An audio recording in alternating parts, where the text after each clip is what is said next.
What is up, guys? We are live. Yes, I've been away for a long time, but I am back now with live streamings. And today we're going to talk about a 2-minute breath hold. Now, you might think, well, 2 minutes. Well, Gert, you're a freediver. You hold your breath way longer. That is true. But a lot of you guys and girls struggle to hold your breath for even 1 minute or even like 45 seconds. And that is understandable because breath holding is all about the mental game. It's not so much about techniques, although we're going to talk about it. It's a lot mental. And once you understand this and once you know how to apply certain techniques that bring you into the zone, then you will be able to hold your breath longer. So today we're going to talk about that, a couple of steps on how to hold your breath for 2 minutes. If you're new to this channel, my name is Gert Leroy, helping you master freediving.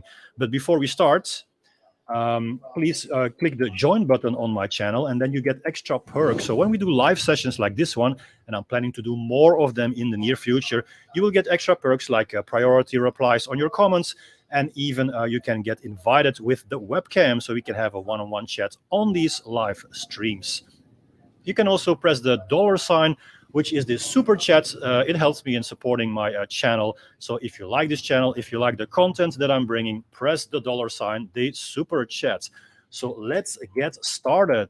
What is the first step into nice and comfortable, relaxed breath hold? It is a relaxed position.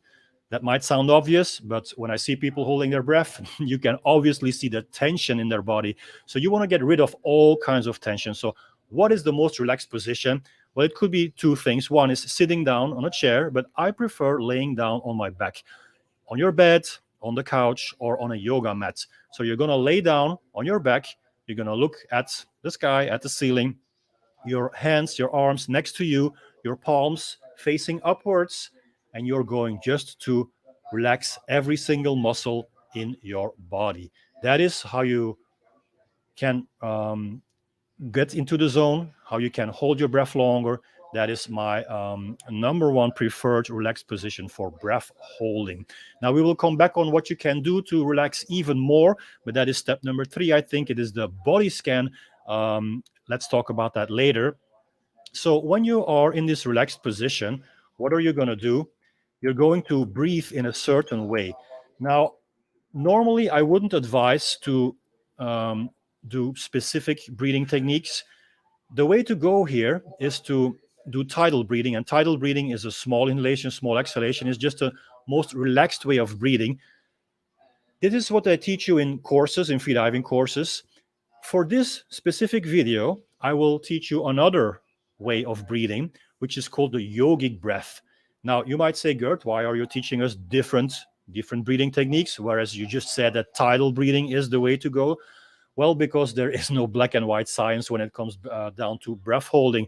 So because you guys are beginners, if you struggle to hold your breath for 2 minutes, then I would assume you're beginners.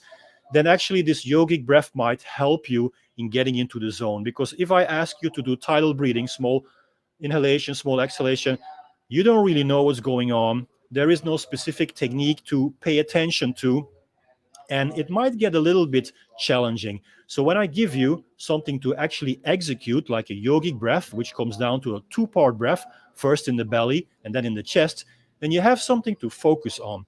So what does this mean? Is this yogic breath better to hold your breath longer? No, it's not.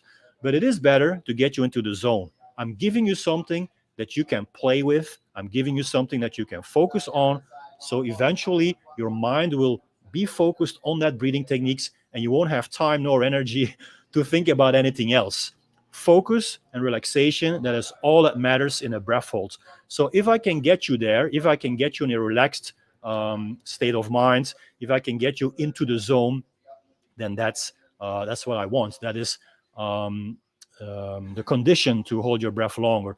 So before you take your final breath, you're going to breathe in this way, the yogic breath, for 2 to 3 minutes. That's enough, 2 to 3 minutes. Now, what is this yogic breath? I've mentioned already. First in the belly, then in the chest. So how are you going to belly breathe? Is by sticking out the belly. Visualize you're putting air into your belly. That is not happening, of course, because air goes into your lungs. So what actually happens is that your diaphragm, which is the big muscle that separates the thorax from your abdominal region, the diaphragm lowers and pushes out your internal organs. And that's why your belly becomes bigger. So you might think, oh, I'm breathing into my belly, air is coming into my belly. Well, it's a good thing to visualize that, but just know that in reality, that is not what is happening. You are just simply lowering your diaphragm, which makes you stick out the belly. So visualize that, sticking out your belly. You breathe in through the belly becomes bigger, and then we're going to switch towards chest breathing. Now, this is the opposite. You're not going to stick out the belly anymore, just leave it like it is, and visualize getting air into the chest, so your chest becomes bigger. It might help if you pull your shoulders a little bit backwards, not too much. So first belly, and then chest. Goes like this. I'll stand up, so hopefully you can see it better. So first in the belly, and then in the chest. Now we're going to do this over a count of 3. So 1, 2, 3 in, and then you're going to exhale over a double count, the count of 6. So 1, 2, 3, 4, 5, 6 out. When you're exhaling, you're not going to think about the chest anymore or the belly. You're just going to exhale in a controlled way over the count of 6. So 1, 2, 3 in, 1, 2, 3, 4, 5, 6 out. And it goes like this. 1, 2, 3. 1, 2, 3, 4, 5, 6. I will demonstrate now without counting and just breathing.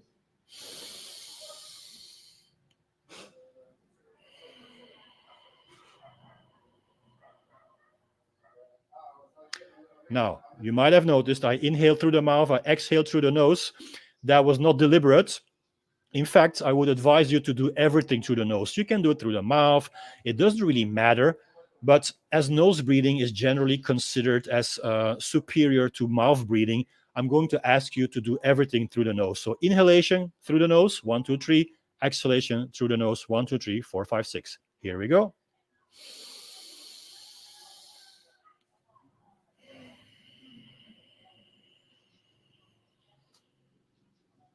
Make a small pause in between in an exhalation. So don't go from in, out, but put a small pause in between. In, small pause, out, small pause. One more time.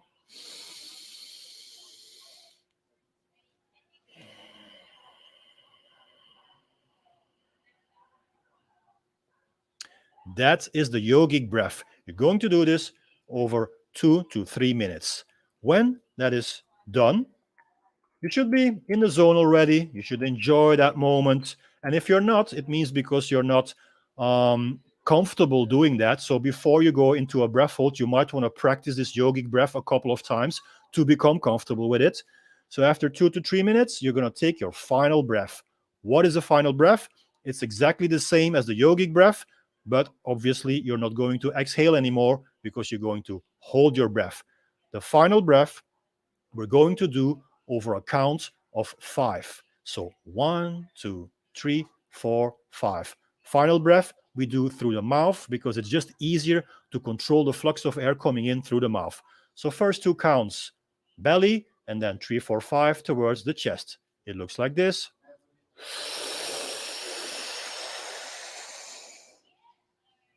And then you hold. So what happens then when you hold? You go into the first phase of a breath hold, which we call the relaxation phase. Now, why do we call it the relaxation phase?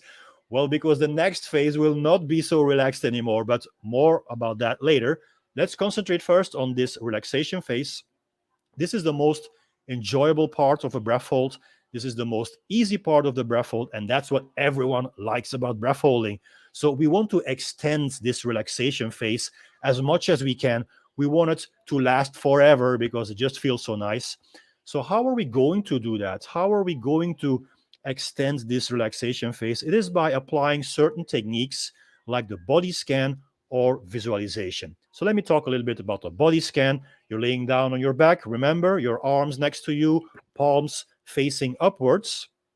The body scan means that you're going to focus on every single body part. You're starting with your fingers and you move them a little bit. So if there is any tension and you move them, then you can get that tension out of your fingers, because sometimes you're not conscious about tension in your body. You might think you're relaxed, but there is tension. And we as coaches, as instructors, we can see that, of course, because we can read body language. But you, as a beginner, you're not aware of this. So this is a little trick that might help you in releasing this tension. So move your fingers a little bit, then your wrist, then concentrate on your forearm. Just visualize it. You don't necessarily have to move anything, just visualize it. Visualize if there is any stress, any tension, release it. Then you go towards the upper arm, the shoulder, you go towards the next shoulder, the other shoulder, and again down to the hands, the hand and the fingers of your other arm.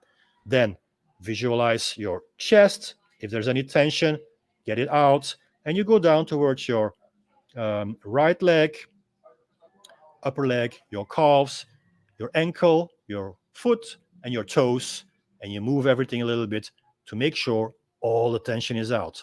Then, when arms and legs are done, you go towards your jaw, your chin, because there's always some tension in your jaw. Like people are like tensioning up the tongue or the throat. So you might want to do something like this. Just move your jaw from left to right to make sure there is no tension. You might want to move your tongue a little bit to make sure that your tongue is relaxed. Even your nose or your eyes or your ears, as weird as this might sound, but visualize the tension getting out of there.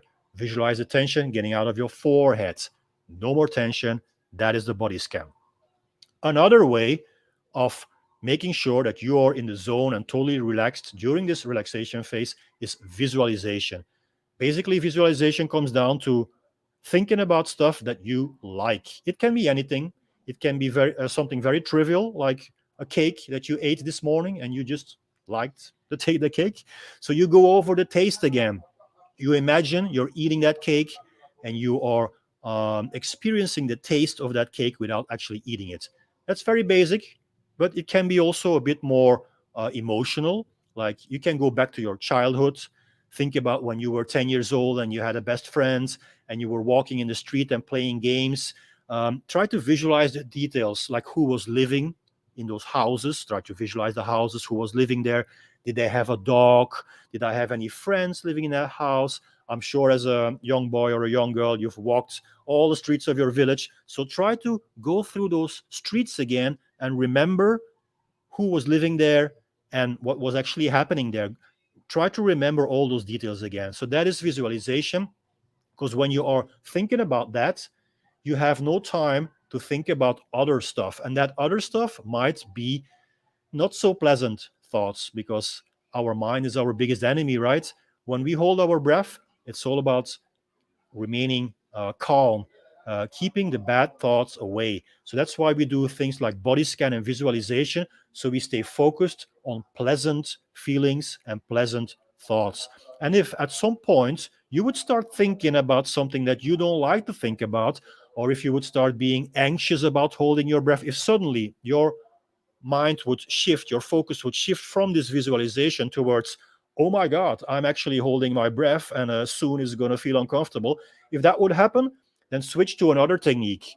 For instance, you're doing the body scan and suddenly you're like falling out of the body scan and you're getting these feelings of anxiety. I'm holding my breath. How is this going to feel like in a couple of seconds? Then you shift towards something else, like for instance, visualization.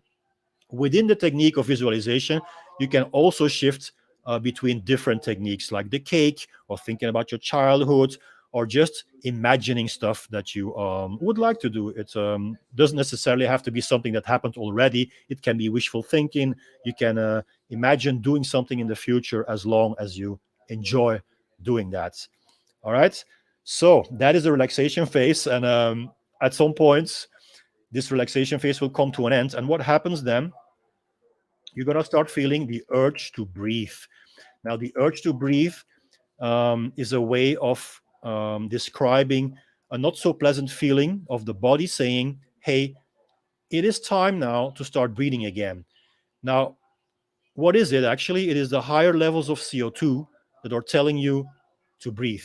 Now, this is something that the body is like playing tricks on us. So just because you get higher levels of CO2 and you get this urge to breathe that triggers the brain that says you need to breathe, That doesn't mean that you have to breathe already. So experienced freedivers, experienced breath holders, they know when they start feeling this urge to breathe, when they start experiencing higher levels of CO2, that they can go on for a longer time. For instance, when you do like a 4-minute breath hold, it might be very possible that you start feeling the urge to breathe around 2 minutes already, or 2 minutes 30, and you can still go on until 4 minutes, because experienced breath holders, they learn how to deal with the urge to breathe.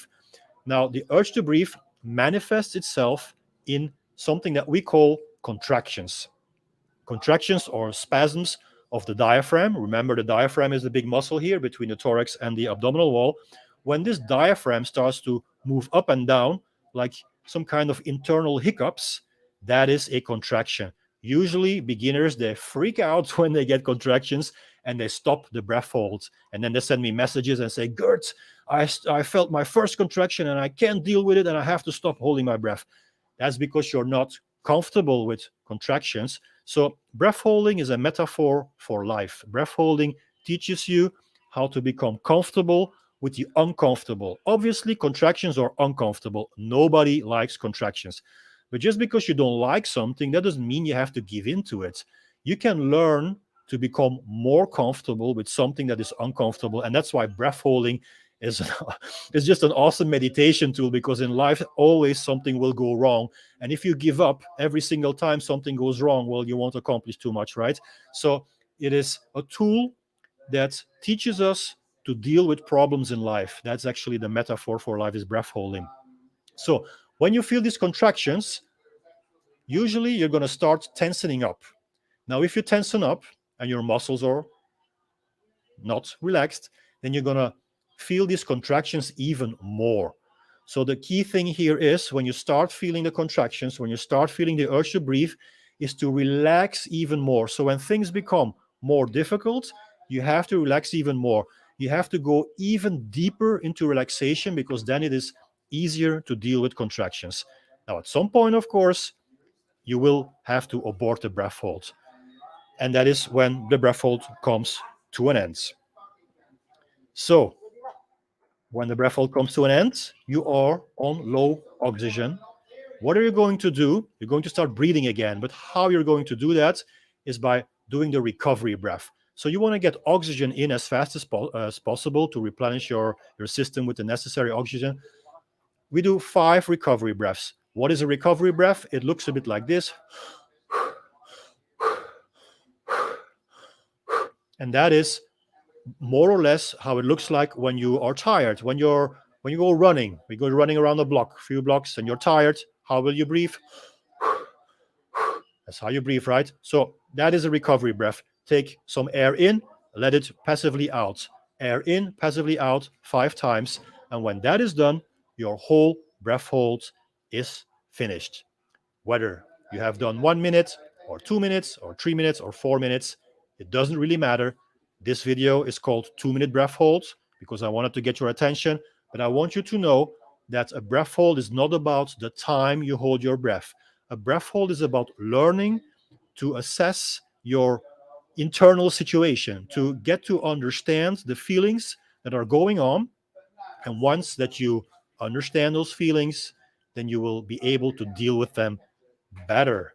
So I hope that was. I hope you understand what this breath hold is about, what a breath hold in general is about. We will go over to some questions. I see there is some people who have commented already. Once again, if you click the join button, then you can join my channel memberships, and you will get priority replies to this live stream. So let's take a look. We have Dautla, who has been a member of my channel for a long time. Nice to see you here. Atahan Alansu, hi Gert, could you give me an advice to get relaxed in warm water temperature? Because my heart rate increases too much during diving. If water temperature more than 25 degrees, I'm using a 3mm wetsuit. So usually it's the other way around. So the colder the water, the more we tension up. So me personally, I'm living in the Philippines here now. Surface water is 29 degrees Celsius. I use a 1.5mm wetsuit. It's not really cold, you know. So if I would use a thicker wetsuit, then it would be too warm actually. So I like Like warm water and colder water usually tenses me up, but it all depends on the wetsuit you're using. So your question is, could you give me advice to get relaxed in warm water temperature? You can change the water temperature. You can only accept the situation you are in, whether that is warm or cold water. So do I have specific tips on getting relaxed in warm water? No, I would say warm water already relaxes you, but maybe it's too warm for you. For instance, in Belgium, we have the Nemo 33, which has really warm water, and we don't use wetsuits at all. We just use swimming trunks. Some people complain that the water is too warm. Me personally, I absolutely love it. So I guess it's a personal thing. 25 degrees and using a 3 millimeter wetsuit, I think that is adequate. I think that is pretty okay to use a 3 millimeter wetsuit. But if things would be too warm for you, then I might advise you to buy a 2 millimeter wetsuit. Now, personally, I wouldn't do that because I'm using a 2 millimeter wetsuit, 1.5 to 2 millimeter wetsuit in 29 degrees water. So 3 millimeters is probably right. Then we have Mugamat Karim. Hi, Gert. I damaged my eardrum at 7 meters. Is there ways to conquer pressure? I struggle with equalization. Yeah, so of course, equalization is one of the limiting factors in freediving. So people think it's breath holding, right? Like, how can you hold your breath for such a long time? It's not about breath holding, it's about equalizing your ears. The number one thing that stops people from diving deeper is because they start feeling the pressure in their ears, and then you have to stop, of course. You have to turn around and go back up. Because if you go deeper, the pressure of the water will become too big on your eardrum and you will burst your eardrum. Of course, you don't want to be in that situation. So you have to learn to equalize. If you burst your eardrum at 7 meters, it's probably because you never equalized, not a single time. If you do a duck dive, so you break the surface, you duck dive, and you go to 3 meters deep without equalizing, you already feel quite some pressure in your ears. So if you go to 7 meters without equalizing, for sure you will burst your eardrum, because the difference in pressure between the surface and 10 meters is 1 bar versus 2 bar. Now 2 is the double of 1. So that means at 10 meters depth, you have double the pressure of the surface. So that's huge. Now you didn't go to 10 meters, you went to 7 meters, but well, it's almost 10 meters, right? So how do you equalize your ears? I can't go in the whole theory about equalization because this takes a long time. I've made several videos on my channel, so just go to the playlist Equalization for freediving. What I can say now is that there is 2 methods of equalizing, that is Valsalva and Frenzel. When you do Valsalva, you're using your abdominal wall here to push air from here towards your oral and nasal cavity. So imagine there is a fly on your nose and you're trying to blow the fly off like that by using your abdominal wall, by contracting your abdominal wall and getting air towards your mouth and nose. When you pinch your nose,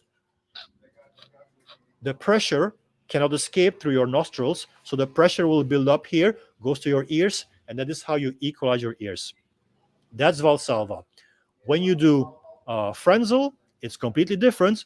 You're not using your abdominal wall anymore. You're going to use the air that is already available in your throat by using the back of your tongue as a piston to push up air. Yes, it sounds quite complicated. This is something that most people they need some time to learn this. Usually Valsalva comes more natural, but if you want to dive a little deeper, you eventually will have to switch to Frenzel. So I'm going to demonstrate this. Why am I demonstrating this with the mouth open?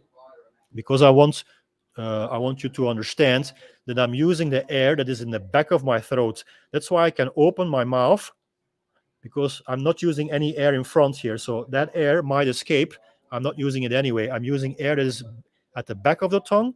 I'm using the back of the tongue to go upwards, pushing as a piston, pushing air towards your ears. That is Frenzel.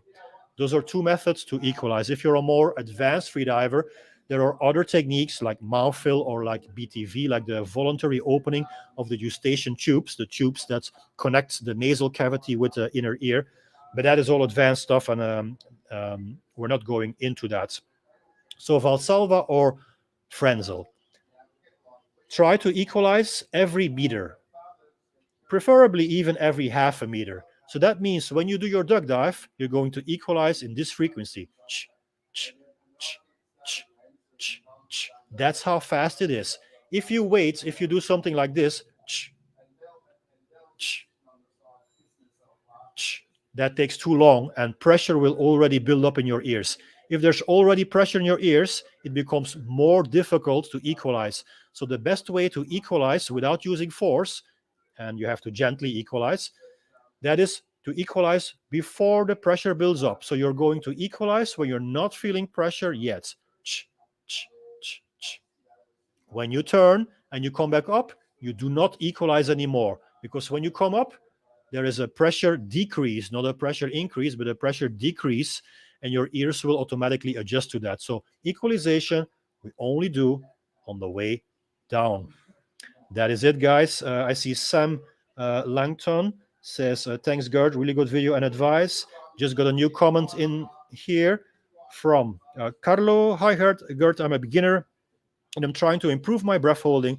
I found on web many people who suggest to use CO2 tables.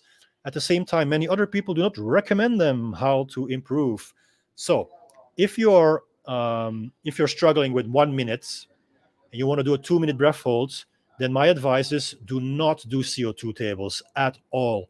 So I'm not a fan of CO2 tables because it's too technical, it's too demanding, it's too complicated. You have to work with too much numbers. Just an airplane flying over. Let's just wait a second. I'm here living in Panglao in the Philippines. We have an airport here. All right. So CO2 tables are tables that are designed to make you feel comfortable with higher levels of CO2. So basically, what you're going to do is do a series of breath holds, already starting with some kind of elevated level of CO2. So you start your first breath hold with normal levels of CO2, and then you do the second breath hold with higher levels of CO2, and the third level with even higher levels of CO2, and the fourth breath hold with even more CO2. So that makes you feel, or at least the idea is to make you feel more comfortable with CO2. The thing is, people go way berserk on this. They think that this is the holy grail. They think that they have to train this every single day. And the reality is that it's way too stressing on your body and on your mind. It stresses the central nervous system. And if you do this too much, you will get overtrained, demotivated, you will get sick, and you don't want to be there. You don't need this for a 2-minute breath hold. What you need for a 2-minute breath hold is learning the skill of relaxation. That is all. Why is it that when you try breath holding alone, you can do maximum 1 minute? But when you get a professional instructor like me, a coach next to you, who talks you through the breath hold, you suddenly can do 2, even 3 minutes. Did you change? Did your body change? Of course not. Did you become more comfortable to CO2? Of course not. You just got a professional next to you who talked to you in a certain way that you felt comfortable with. You started feeling confident, and eventually you could do a 2 or a 3-minute breath hold.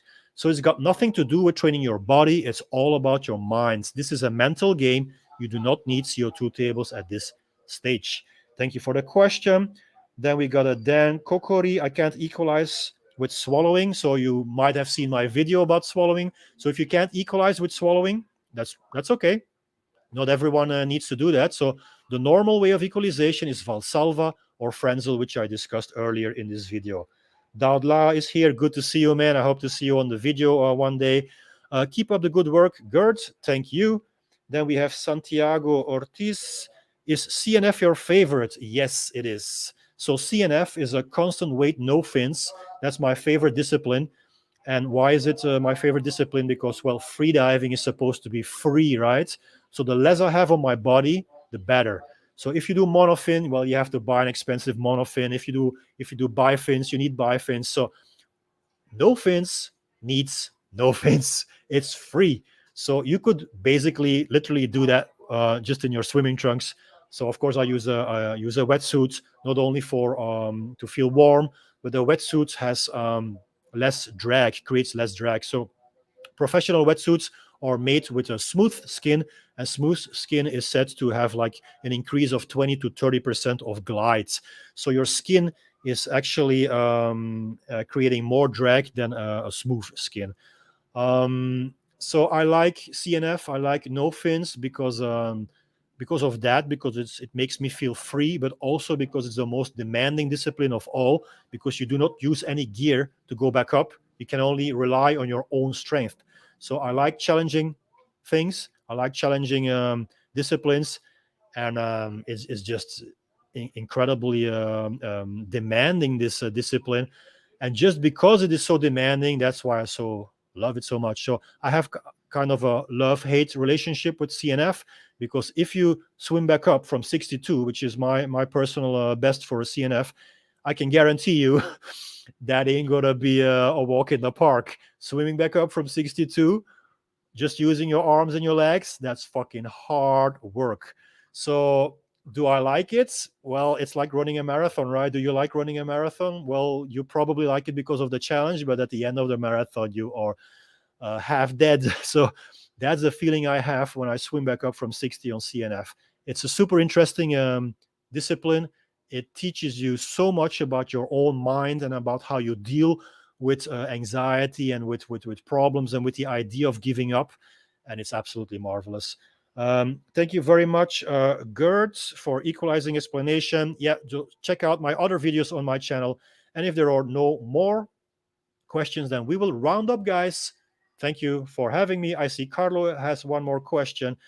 I have tried at home to relax and hold my breath following your tips, and I got to 2 minutes. Is it good for the first tries? So I understand you're asking me this question, like, is 2 minutes, is it good? Is 1 minute, is that good? Is 3 minutes, is it good? So the reality is that it doesn't matter. What is good? Is a 2 minute breath hold good? Is a 1 minute breath hold good? Is it considered beginners? Is it considered intermediate? Who cares? Who cares?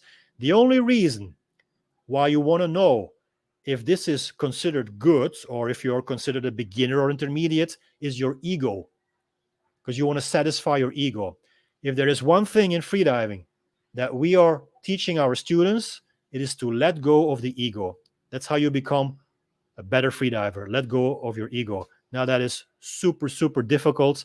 And even me, after many, many years, I still have an ego. Hey, I'm a YouTuber. I make, I do live streams. I make all these shorts on TikTok. I have done competitions. So of course I have an ego. But at least in freediving, we learn techniques to ditch your ego, even if it's just momentarily, and just enjoy the dive. So it doesn't matter how long you hold your breath. And for sure, it doesn't matter whether someone thinks whether 2 minutes is short or long or good or bad. It really doesn't matter. The only thing that matters is that you learn something, you learn to assess the feelings you have, and you become better as a human. That's what it all comes down to. Then we have Purple Pew. I managed to hold my breath for 4 minutes, but I lose motivation and not practice breath holding every day. That's perfectly okay. My advice is, do not practice breath holding every day, and for sure not to 4 minutes, because it's too taxing, too demanding on your central nervous system. You're not running a marathon every day. You train for peak performance, not by doing peak performance. So a marathon runner doesn't train for marathons by running marathons. That's not how you do it. So when you train for a breath hold, when you train for the relaxation, for more tolerance to CO2, you do not want to do maximums every day. It's too demanding. You're gonna burn out. You're gonna get overtrained and lose motivation. So once in a while, a maximum breath hold. That's how you do it. And the other days when you train breath holding, you go for low intensity and higher volume. So if your maximum is 4 minutes, then low intensity would mean 2 minutes or 3 minutes, and just a couple of those breath holds. All right, guys, I'm going to round up this session here. It was nice to see you all here. Peace in every breath.